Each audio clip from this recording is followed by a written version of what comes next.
Merhaba arkadaşlar, kanalımıza hoş geldiniz. Şu anda yapım aşamasında olan barbekü ocak fırınımızı tanıtıyoruz. Sadece bir tane çatısı kaldı bunun. Çatısında sanayiden güzel bir kare sehpa türü bir şey yaptırdık. Onu koyacağız şimdi. Arka tarafı bunun vardı. Elimizde kalan harçlar vardı. Bunu yaptık bu ara demonte olsun, hani sağlam olsun diye. Ondan sonra bunun bu tarafını boşluk bırakmıştı. Zaten diğer videolarda da söyledik. Buraya çakıl taşlarıyla birlikte destek vereceğiz. Bu çatı kısmında da hani şu şekilde mantığımız vardı ama bizim. Dedik tellerden böyle alalım, böyle koyalım. Ondan sonra üstüne koyalım diye. Sonra da hani bunların yamulma ya da işte ateş yediğinde aşağı düşme sıkıntısı olacağını düşündüğümüz için dedik ki biz buna bir sehpa koyalım. Sehpadan örnek alalım dedik. Hani yoksa kara düzen yapardık ama evde sehpa vardı böyle. Yani dışarıda kullanıyorduk işte çay ayağına, çay içiyoruz vesaire. Sonra düşündük ki işte bu sehpanın alt yuvarlak kesimini kestirelim dedik. Dışarıyı dışarıdan koyalım, içeri içeriden dursun dedik. Hani bu şekilde kestirelim. Buradan da buraya karşılıklı bir şekilde tel attıralım diye düşündük. Hani şu şekilde. Tel alayım şuradan. Bunu da bu şekilde düşündük ama ondan sonrasında birazcık hemfikir edindik. Ondan sonra hani dedik ki üçlü sehpa yerine biz buna kare sehpa yaptıralım, böyle kare şeklinde. Üstüne de aynı şekilde profillerden kaynak yaptıralım, çatısını koyalım diye düşündük. Ondan sonra sehpanın demirleri de 1 milim olacağı için hani birazcık da onda maliyetimiz bizim artıyordu. Dedik ki maliyeti biraz daha esnetirsek nasıl yapabiliriz diye düşündük. Onda da hurdacıya giderek inşaat demirinden aldık, böyle 0.6-0.8 mantığında.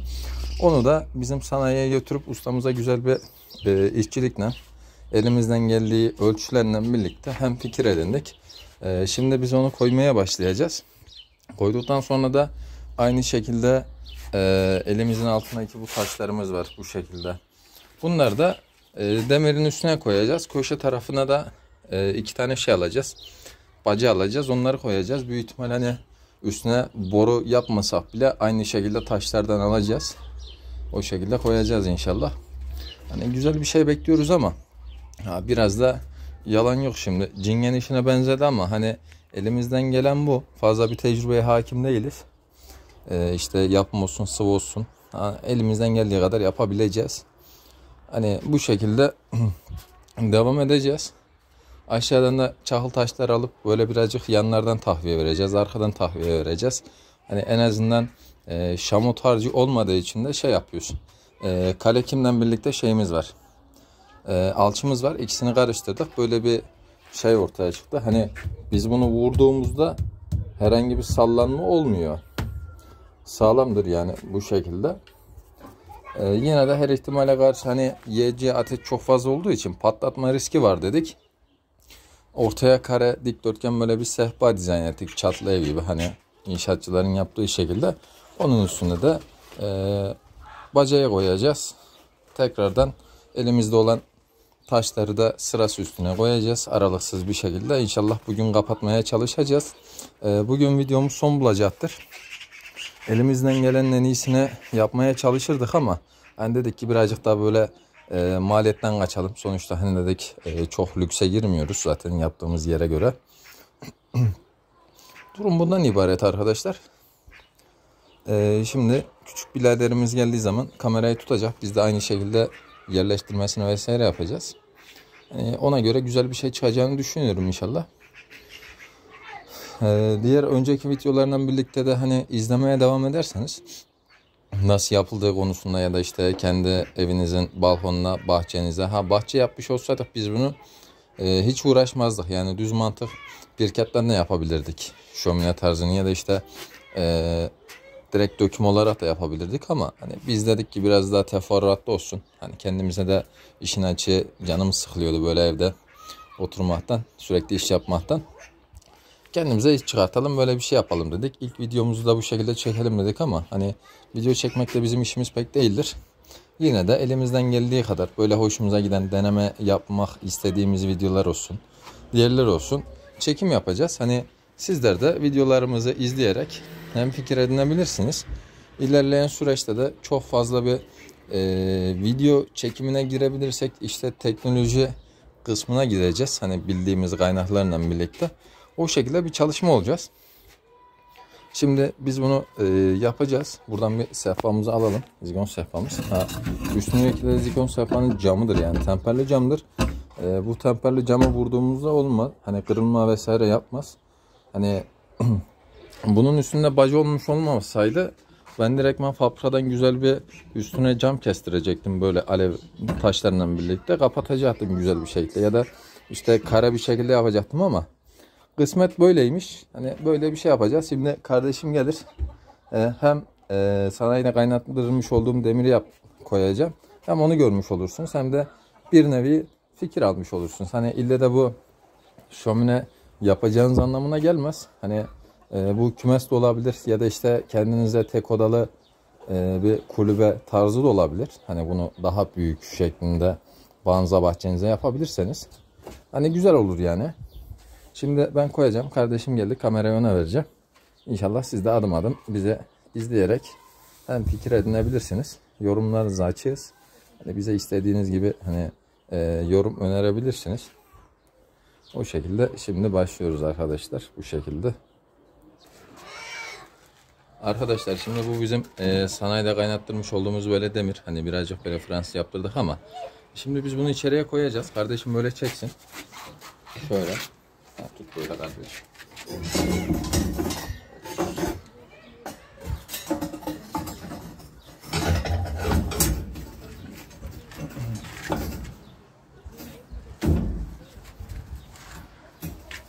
Arkadaşlar bu bizim demirimiz.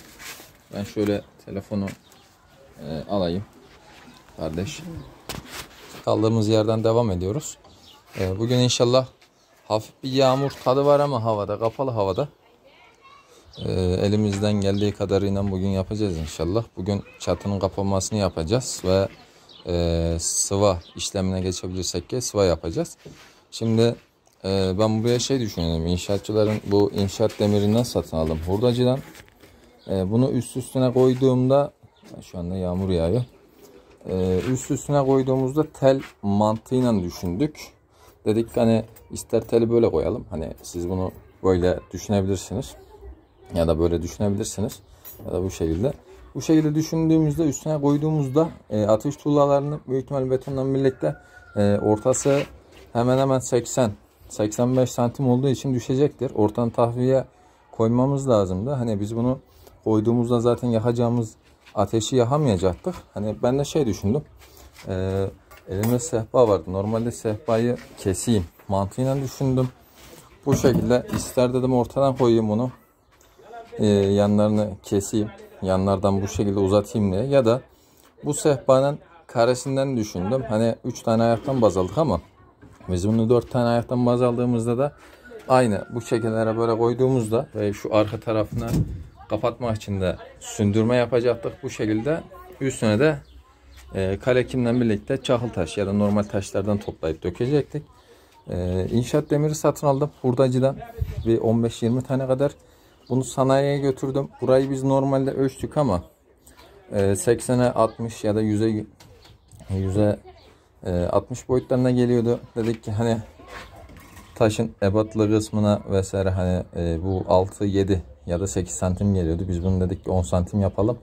Buraya da çünkü hani taş atacağım için burayı basar dedik. Hani üst kısmında da aynı bu şekilde biz bunun karesinden yaptırdık. Hani normalde sehpayı 1 milimden ayak yaptırıp kenara koyacaktık ama inşaat demiri biraz daha sağlam durur diye düşündük. Çünkü bunun ateşe dayanıklılık kısmı pek sanmıyorum. Hani olacağı kısmında inşaat demiri aldık.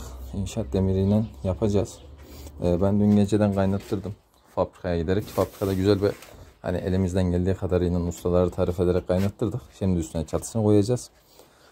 Üstüne çatısını koyduktan sonra da elimizde kalan taşlarla birlikte üstüne yerleştirme yapacağız. Bacasını koyacağız. Elimizden geldiği kadar baca tahviyesi olursa gideceğiz yapı marketten.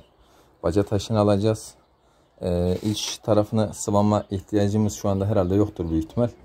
Pek bir kaçak küçük olduğunu düşünmüyorum ama içinde de ateş yakacağız. Aslında düz olsa olur ama hani ateş yaktıktan sonra bir bakarız. Olmadı buraya güzel bir şey atarız.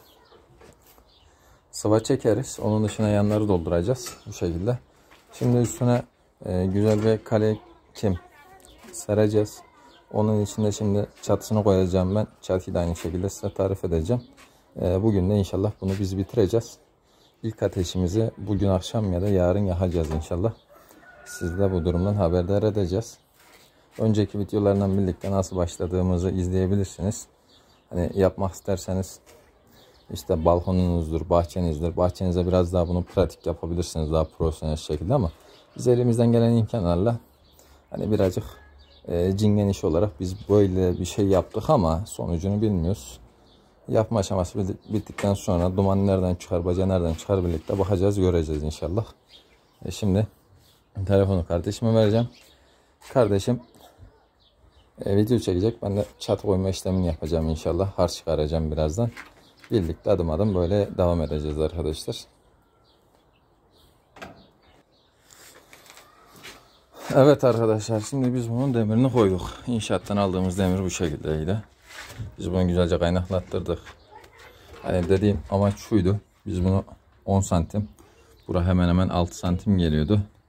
Bu demiri de biz köşelerden kaynattırdık. Tam böyle köşelerden tutsun mantığına geldik. Ha, normalde biz bu demirlerin şu orta kısmından da aşağı bir tane atmış olsaydık, arka taraftan da atmış olsaydık belki biraz daha bu sağlam olurdu ama hani üstünde ek demirleri buraya basıp da hani direktmen üstüne ateş tuğlalarıyla betonu koyduğumuzda büyük ihtimal sağlam olacaktır. Bunun pek düşeceğini sanmıyorum. Çünkü üstünde bir ağırlık var. Bir de yanlarda bunun demiri var. Aynı şekilde bu şekilde. Şimdi biz burayı böyle açık kalmış ama biz burayı böyle bastırdığımızda tam sıfır kapatıyor. Bu da böyle içine giriyor.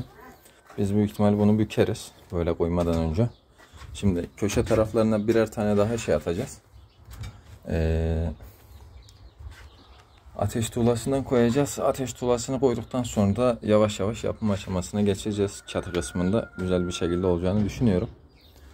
Hani parça parça videoyu durdurarak yapacağız. Siz de o şekilde bizi takip edebilirsiniz inşallah. Şöyle güzel bir ayarlamasını yapalım. Çekişle tepesine biraz vuralım böyle yerleşsin. Ondan sonra kademe kademe çıkalım.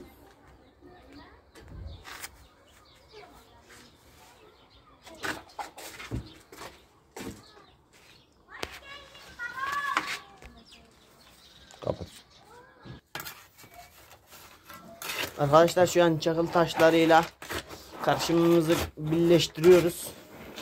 İnşallah güçlü bir şey elde edeceğiz. Arkadaşlar biz bunu arka tarafa dökeceğiz. Sağlam olsun diye. Arka tarafa döktükten sonra da üstüne aynı şekilde bacayla birlikte elimizde kalan ateş tuğlalarını yapacağız. Şimdi videoyu durduralım. Biz bunu dökelim. Döktükten sonra tekrar açacağız. Arkadaşlar kaldığımız yerden devam ediyoruz. Böyle iki tane bir şey denedik. Tam otursun diye. Şimdi biz bunu böyle yaptık. Aynı şekilde bunun dış tarafına kalekim süreceğiz biraz. Sürdükten sonra yapıştırma işlemini yapacağız. Bir yandan yorulduk.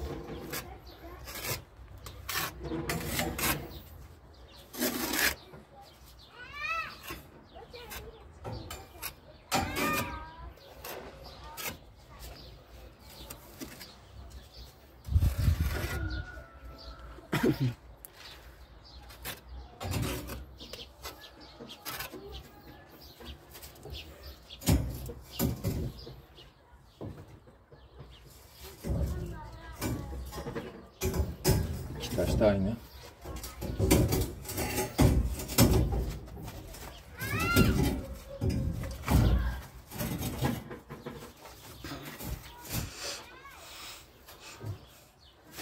Doldurma bakalım. Aynen arkadaşlar. Olmuş.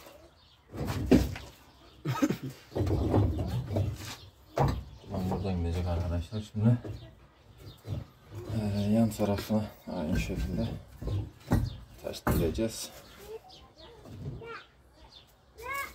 Dizdikten sonra devam.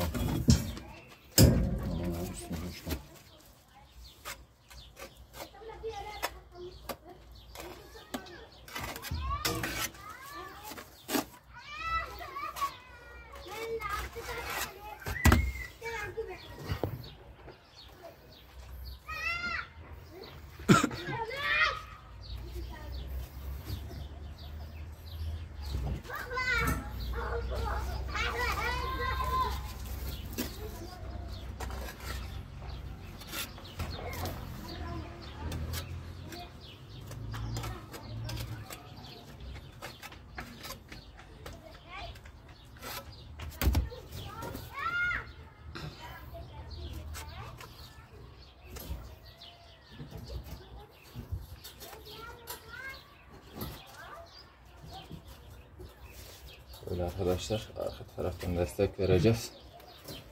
Bir tane de şuraya atalım.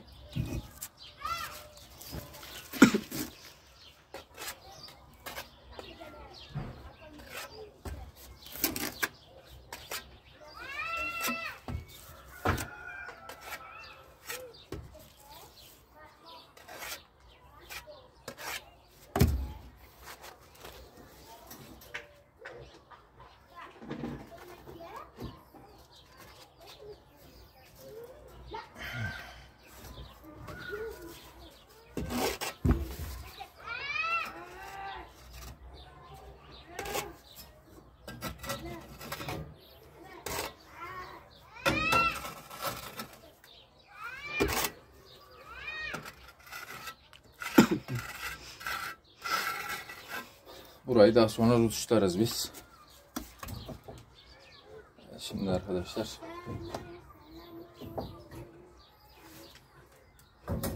aynı şekilde dizilim işlemine geçeceğiz.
Arkadaşlar böyle arası açık olmayacak şekilde sağlamlaştıracağız birlikte.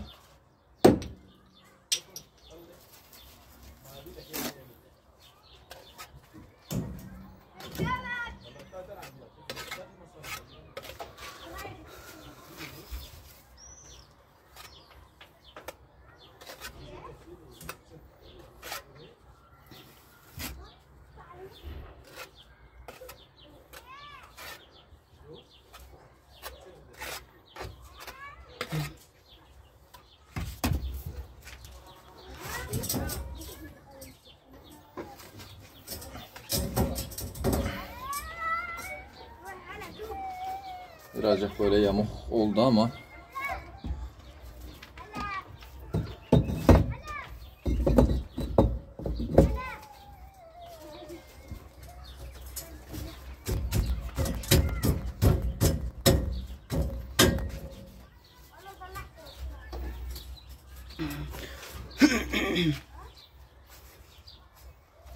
tamam arkadaşlar, o da oldu.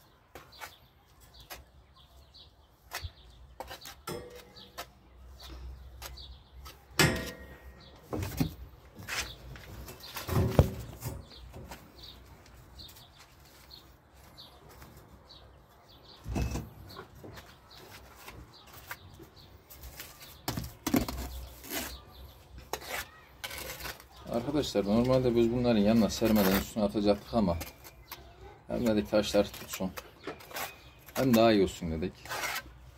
Bu sebeple de birazcık yanları dolduruyoruz. İyice yapışsın. Şöyle duman çıkmasın diye. Dur kardeş.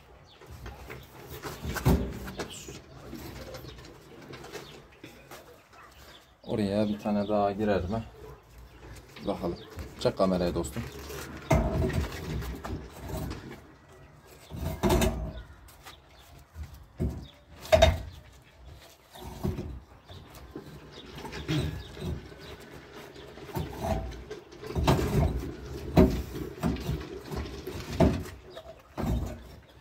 Köşeleri sonra yapalım. Arkadaşlar arkadan destekleme yapacağız şimdi. Şimdi biz bunları elimizde kalmasın. Belimiz ağrımaya başladı dağın üstünde.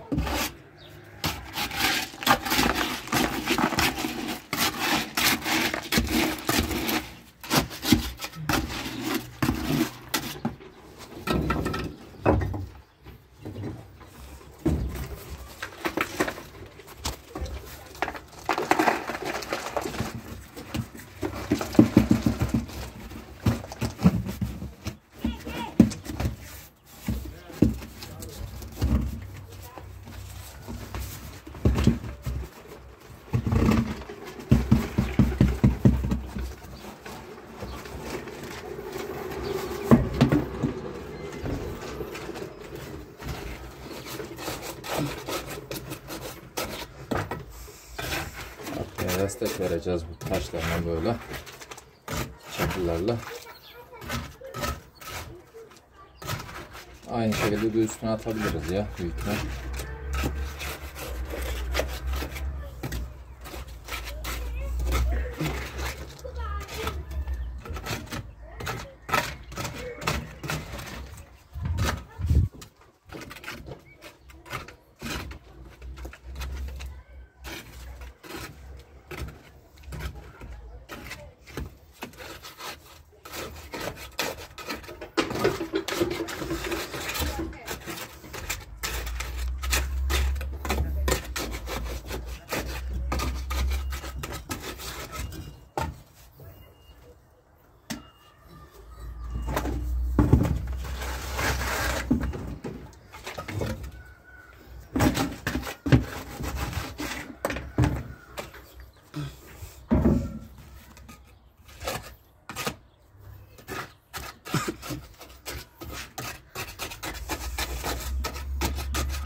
Aynen arkadaşlar. Çakıl taşı iyiymiş bu konuda. Biz bunun üstüne serelim. Böyle birazcık kurusun. Arkada desteğimiz var. Zaten. İki tane atak şuraya da. Üstüne sereriz tekrardan.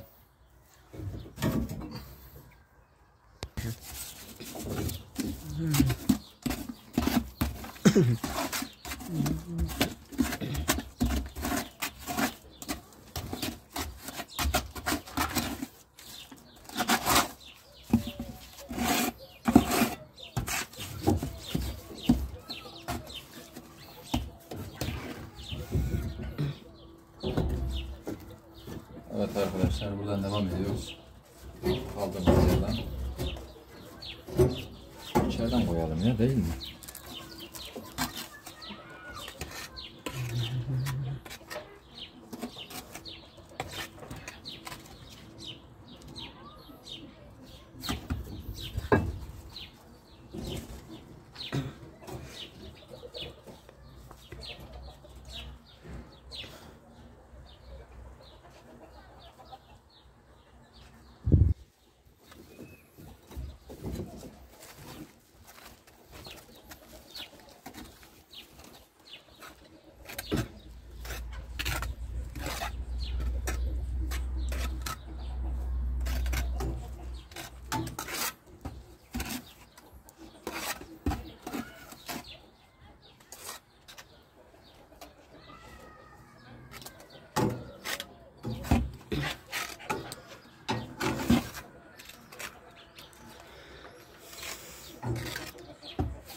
biri büyük, biri küçük. Ne yapacağız biz böyle?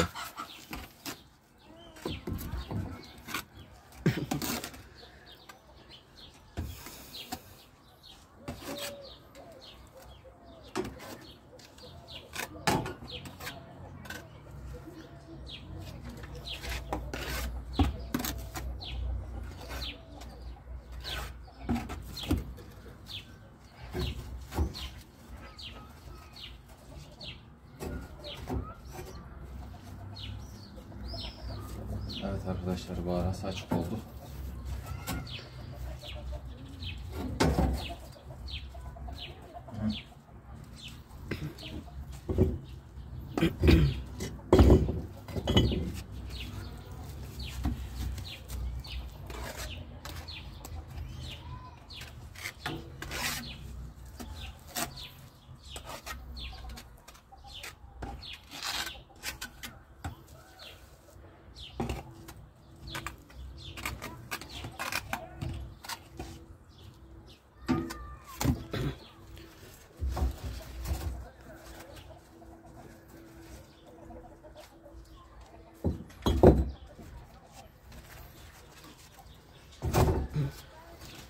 Böyle koyalım.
Kardeş, kamerayı bozma, kamerayı.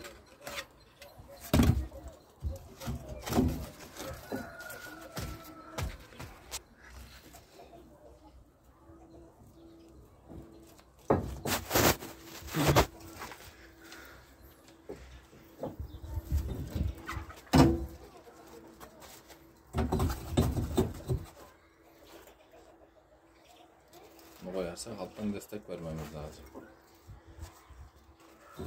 Bunlar açık dursun. Arkadaşlar, şimdi biz bir 5 dakika dinlenelim. Sonra gene devam edelim. Durduralım videoyu. Arkadaşlar, kaldığımız yerden devam ediyoruz. Şu ön tarafı da halledeceğiz. Sonra hayırlısıyla bitecek.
Tamam, çok sıklaştırdık. Devam. Da buraya girer.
Arkadaşlar, o doldu. Birazcık yüksek atıyor sanki.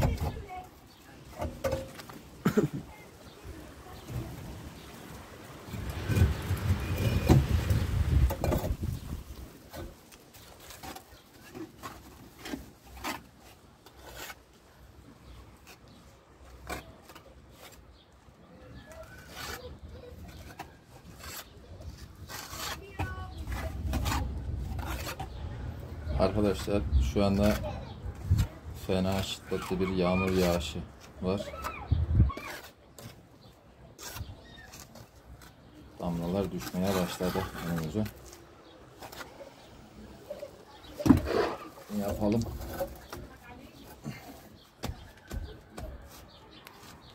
Üstünü örtüp içeri gidelim. Abi bu da buna olur. Da bunun vura.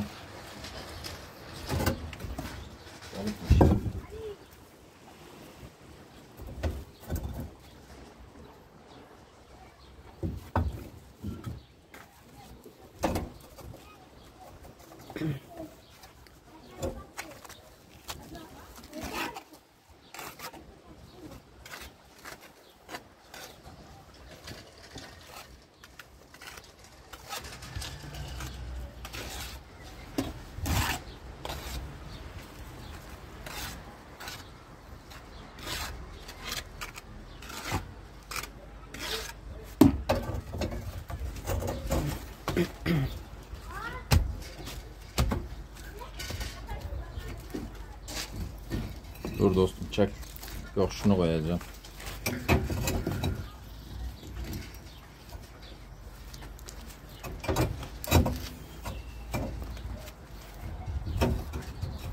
Ne koysam olmuyor. Böyle atsam nasıl olur? Olur mu? Olur gibi. Bir tane de şunu atsam. Olmadı arkadaşlar.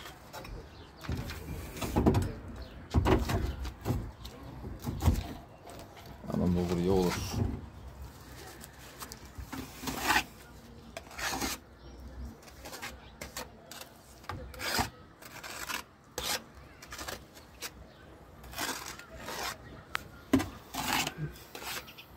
Arkadaşlar, yağmur yağıyor.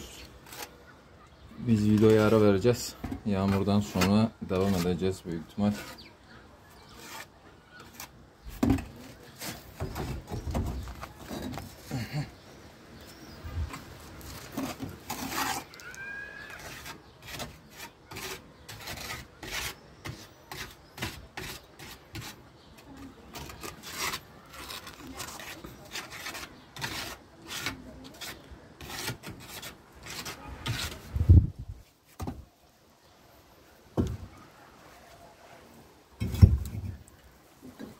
Arkadaşlar videomuz bu şekilde.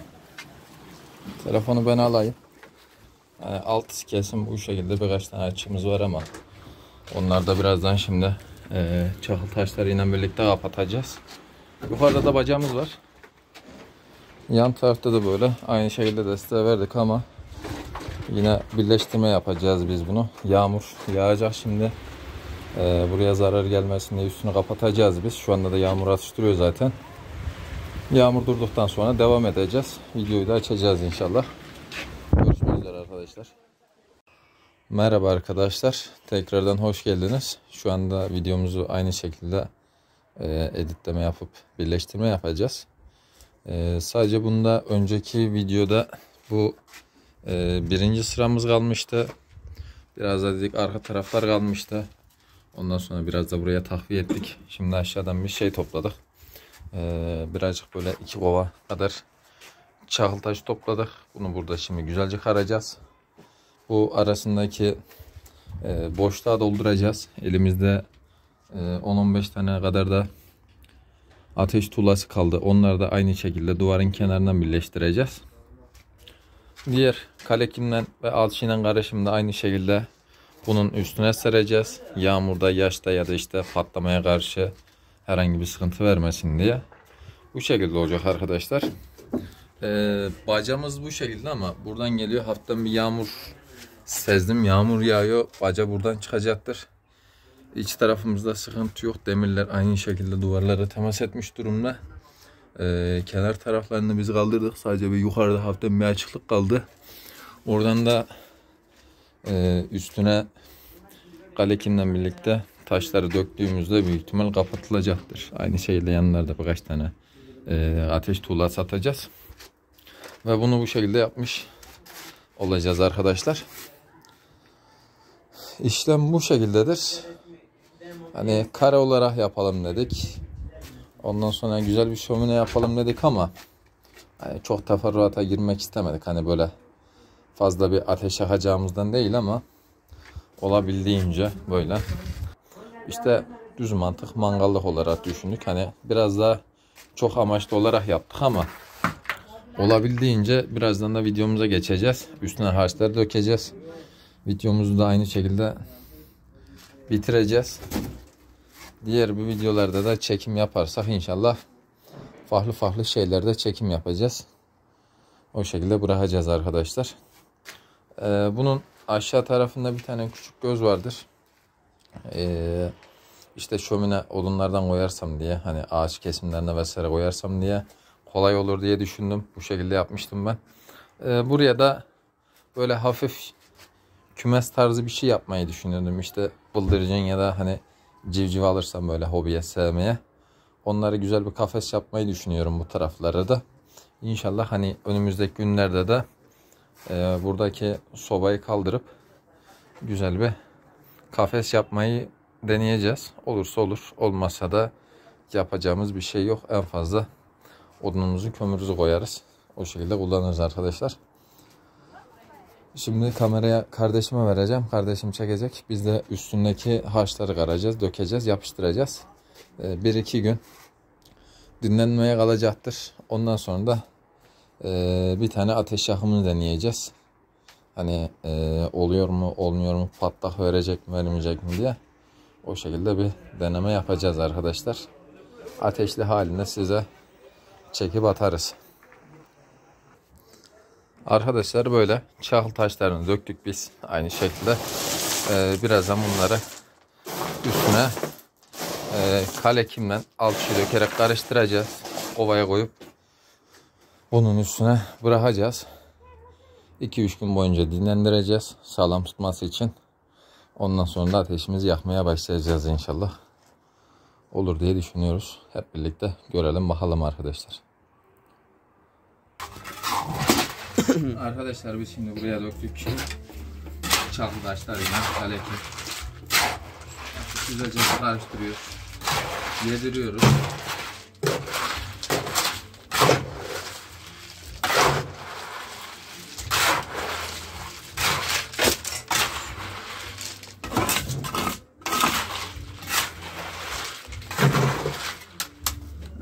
Sen burayı çek. Ben doldurayım.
Arkadaşlar birinciyi doldurduk.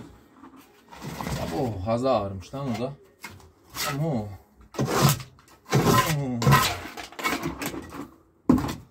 ikinciyi yapalım arkadaşlar. O ne lan? Ay, gözüme kaçtı. Tüh. Gözüme kaçtı.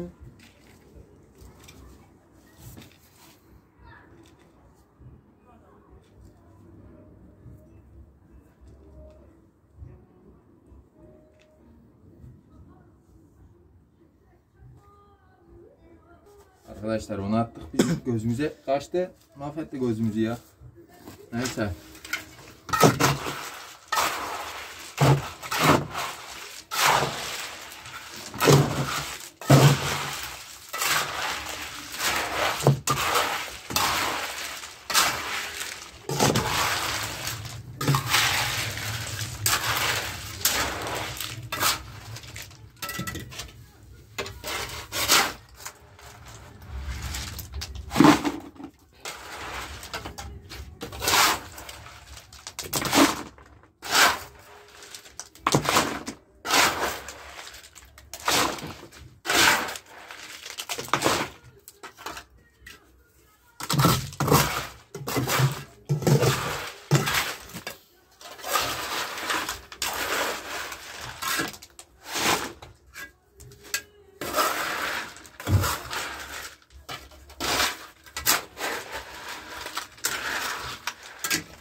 Arkadaşlar yorulduk. Azıcık oturalım. Çeksin kardeşimiz. Bunları dolduralım bunlara.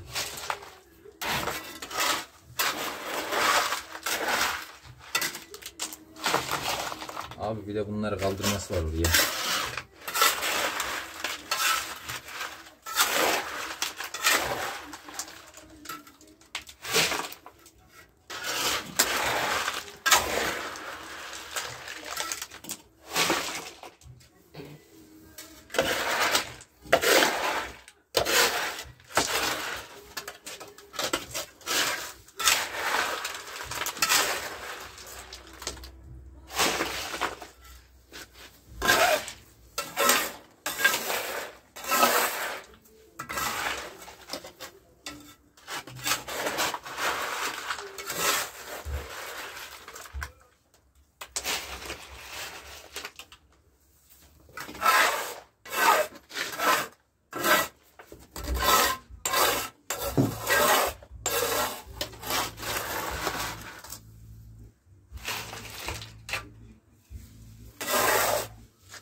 Tamam arkadaşlar, bunları şimdi kameraman arkadaşımız gelsin yanımıza. Gel kardeş. Yanaş böyle.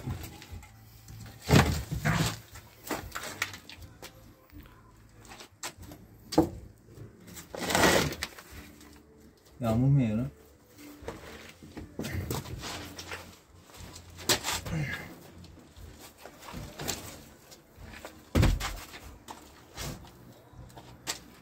Nasıl atacağız lan biz bunu? Kamerayı durdur. Arkadaşlar onu biz öyle yaptık da duvar az kalsın üstümüze yıkılacaktı yani.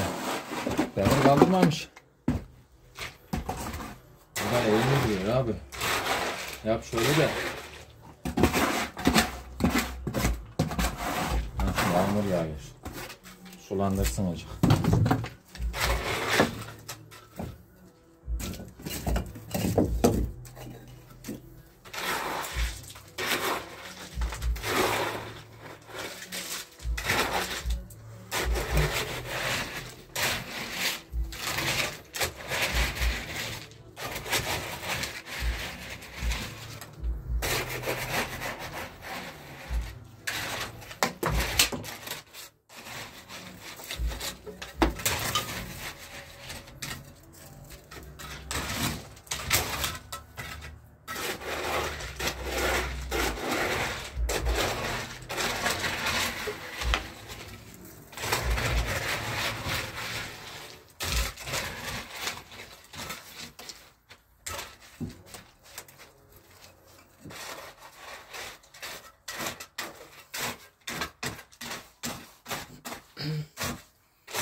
Ay yoruldum lan.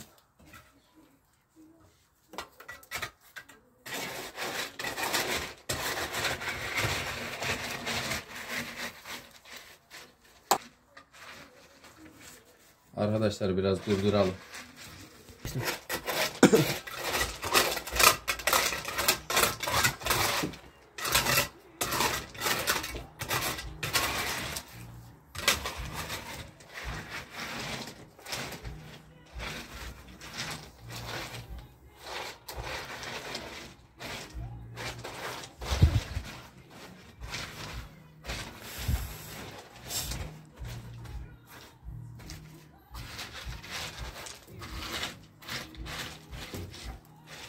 Arkadaşlar bunu böyle yaptık. Elimizden geldiği kadar. Bir tane demirin üstünden durduğu için kaynakta kopma olabilir.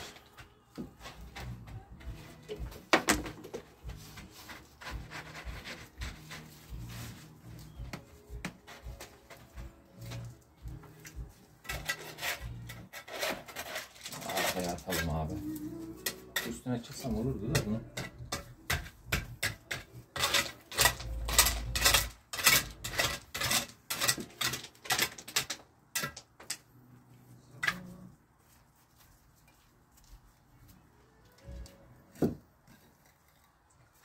Tamam arkadaşlar. Evet arkadaşlar, ikinci çakılımızı döküyoruz. Yukarıdan bir yandan yağmur yağıyor ama üstünü bu kez kapatmayacağız. Böyle biraz yaş dursun. Yerleşsin. Aslında üstüne çakıl atmasak iyi olurdu ya. Birazcık böyle ağır bindirdi. İnşallah çökmez. Düşünüyorum ama her ihtimale karşı bakalım, görelim.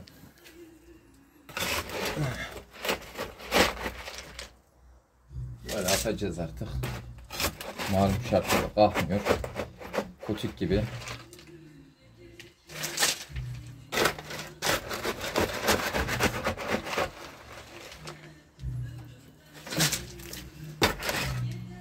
Koyabilir miyim acaba?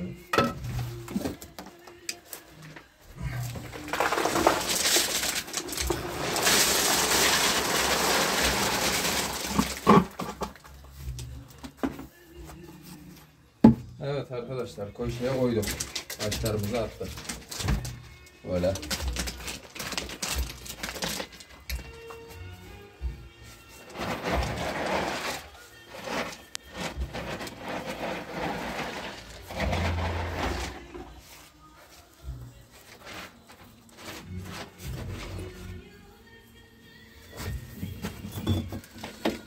elimizde kalan taşları da sıkıştıralım. Artık kalekim dökmemize gerek kalmadı. Öyle oturturalım güzelce. O otursun, biz oturalım. Çıkmıyor lan. Neyse. Bu da böyle olsun. Tamam. Şuraya çek kardeş sen yukarıyı.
Arkadaşlar kol oldum. Dünyayı verseler değişmem diyor. Biz de değişmiyoruz.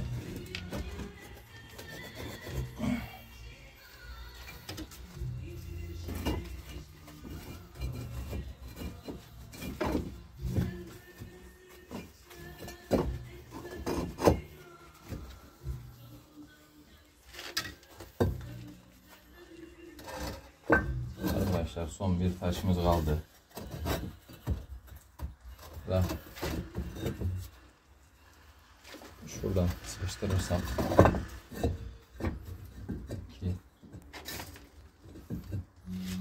tamam arkadaşlar, elimizde o taş varmış gene.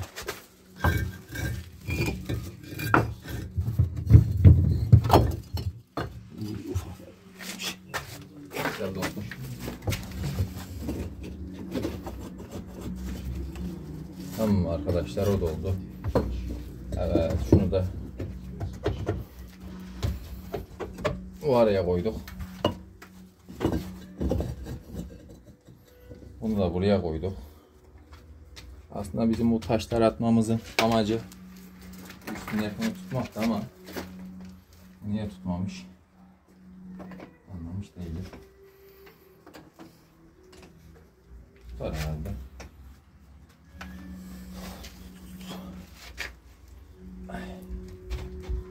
Elimizdeki kalekimden olmadı karalım. Alttan yana sıkıntımız yok. Bunların üstüne de güzelce basarsa büyük ihtimal taşır diye düşünüyorum, yoksa alttan kaynak vuracağız.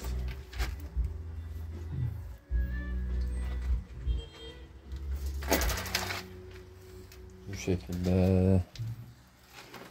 Tamam arkadaşlar, 2-3 tane elimizde taş kaldı ama onu da büyük ihtimal bunlara sabitleyelim. Olmadı bunları sokarız. Dostum, tanıt ocağımıza. Ocağımız bu şekilde.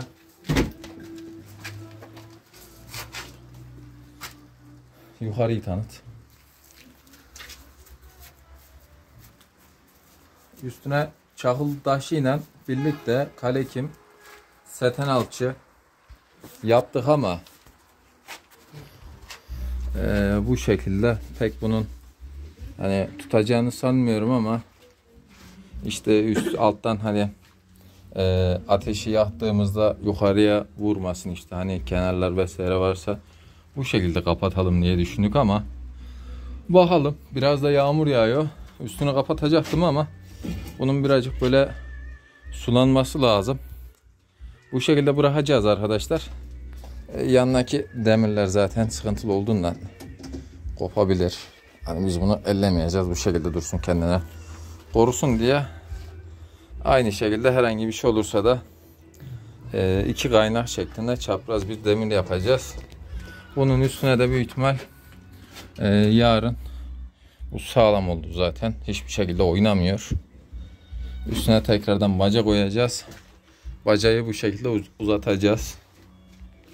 Olursa olur, olmazsa da aynı şekilde bu taşları tekrardan biz buradan kaldırırız. Ağırlığı hem daha sağlam tutmuş olur. İyi olur bence. Arkadaşlar kendinize iyi bakın. Bizim ocağımızın son hali bu. Elimizden gelen imkanlarda da bu şekilde oluyor. Yapabildiklerimiz bu. Ha üstüne ya alçıdan ya da kalekim ya da ikisinin karışımı ya da herhangi biri karıştırırız. Büyük ihtimal üstünden sıvama gibi dökeriz. Hani biraz daha böyle sağlam olsun diye. Aynı şekilde burada da birazcık böyle cingeniş yaptık ama taşlar ağır gelmesin. Kasmasın diye. Çünkü bura büyük ihtimal kasacaktır. Hani sağlam tutsun diye koyduk bunu. Koymasak da olurdu ama böyle biz bunu belki biraz daha böyle düzleyebiliriz. Hani düz mantık olsun diye.